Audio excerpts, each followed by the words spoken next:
कहते हैं किस्मत सबको मौका देती है, लेकिन कुछ लोग उस मौके को चीर कर इतिहास बना देते हैं। अमिताभ बच्चन एक ऐसा नाम है जिनकी शुरुआत बहुत साधारण हुई थी, लेकिन संघर्ष असाधारण था। शुरुआती फिल्में लगातार नहीं चलीं। इंडस्ट्री ने उनका मजाक भी उड़ाया। लोग ये तक कहने लगे ये फेल हीरो है।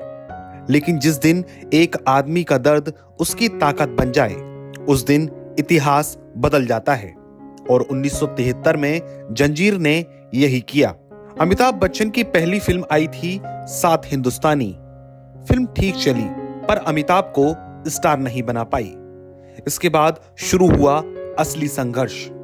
एक फिल्म, दो फिल्म, 5 फिल्म, और फिर इतनी फिल्में आईं जो बॉक्स ऑफिस पर चली ही नहीं। स्टूडियो में एक फुसफुसाहट होने लगी, अमिताभ बेकार हैं, इनमें वो चमक नहीं है। किसी ने कहा इनकी आवाज बहुत भारी है, किसी ने कहा स्क्रीन पर फिट नहीं होते, और किसी ने सीधा सीधा ये कह दिया ये लीड हीरो के मटेरियल नहीं है। लेकिन एक इंसान जब टूटने से इनकार कर दे, तब दुनिया कुछ भी बोले फर्क नहीं पड़ता। अमिताभ रोज ऑडिशन पर जाते थे, घंटों इंतजार करते, छोटे छोटे रोल करते और अपने अंदर एक आग सहेजे हुए आगे बढ़ते रहे। 1970 के शुरुआती दशक में एक कहानी घूम रही थी, एक गुस्सैल, शांत, कड़क पुलिस ऑफिसर की, जिसका अतीत उसे खरोच देता है और वर्तमान उसे लड़ने पर मजबूर करता है। इस रोल का नाम था विजय खन्ना। लेकिन मजेदार बात यह है कि शुरू में ये रोल अमिताभ के लिए नहीं था। कई बड़े सितारों को इस रोल को ऑफर किया गया था, लेकिन सब ने मना कर दिया। क्यों? क्योंकि उस समय फिल्मों में रोमांस चलता था, गाने, डांस, हीरो हीरोइन की जोड़ी। लेकिन जंजीर में गाने बहुत कम थे, रोमांस लगभग नहीं के बराबर था, और हीरो था गुस्से से भरा हुआ, साइलेंट और सख्त आदमी। इंडस्ट्री को लगा ये फिल्म नहीं चलेगी, लेकिन कहानी के लेखक और डायरेक्टर प्रकाश मेहरा ने कहा इस रोल को सिर्फ एक ही आदमी निभा सकता है, जिनका नाम है अमिताभ बच्चन। ये वही वक्त था जब लोग उनकी फ्लॉप्स गिनाकर उन्हें चिढ़ाते थे, लेकिन जंजीर ने उसी आदमी को चुन लिया जिसे दुनिया नजरअंदाज कर रही थी। शूटिंग शुरू हुई और हर दिन सेट पर एक सवाल घूमता रहता था, ये फिल्म चलेगी? क्योंकि ये फिल्म उस दौर से बिल्कुल उल्टी थी। न ज्यादा गाने, न मजाक, न रोमांटिक हीरो।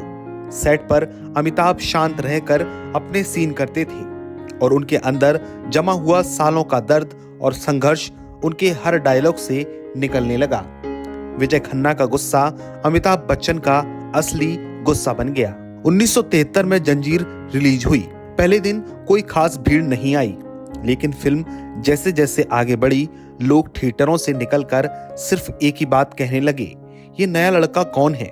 इसकी आंखों में अजीब सा तेज है, इसकी आवाज अलग है। फिल्म धीरे धीरे उठने लगी, और फिर एक दिन पूरा देश अमिताभ बच्चन के नाम से गूंज उठा। जंजीर सुपरहिट घोषित हो गई, लेकिन उससे भी बड़ा कमाल ये था कि एक नया हीरो पैदा हो चुका था। 70 का दशक भारत के लिए मुश्किलों का दौर था। बेरोजगारी, महंगाई, सिस्टम को लेकर गुस्सा, लोगों का दर्द फिल्मों में नहीं दिख रहा था। और तभी पर्दे पर आया एक शांत, चुप, लेकिन भीतर से उबलता हुआ इंसान। विजय खन्ना सिर्फ एक कैरेक्टर नहीं था, वो उस दौर के युवा का चेहरा था। उसकी भारी आवाज, उसकी तीखी नजर, उसकी थप्पड़ जैसी लाइनें, ये सब मिलकर एक नई इमेज बना गए, एंग्री यंग मैन की। इसके बाद अमिताभ ने पीछे मुड़कर कभी नहीं देखा। इसके बाद उन्होंने दीवार, शोले, डॉन, त्रिशूल, एक से बढ़कर एक फिल्मों की लाइन लगा दी। और ये सब शुरुआत हुई थी एक ऐसे इंसान से जिसे कभी फेल हीरो कहा जा रहा था। अगर जंजीर नहीं आती तो शायद अमिताभ आज इतने बड़े स्टार ना होते।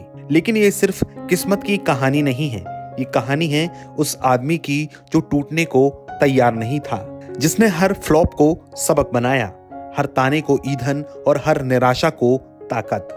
जंजीर सिर्फ एक फिल्म नहीं थी, वह एक मोड़ थी जहां से अमिताभ बच्चन नहीं, महानायक अमिताभ बच्चन शुरू हुए।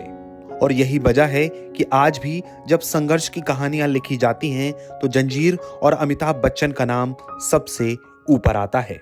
आपको ये कहानी कैसी लगी, आप हमें कमेंट बॉक्स में ज़रूर बताएं और ऐसी ही कहानियों के लिए और किस्सों के लिए हमारे चैनल को सब्सक्राइब करना ना भूलें।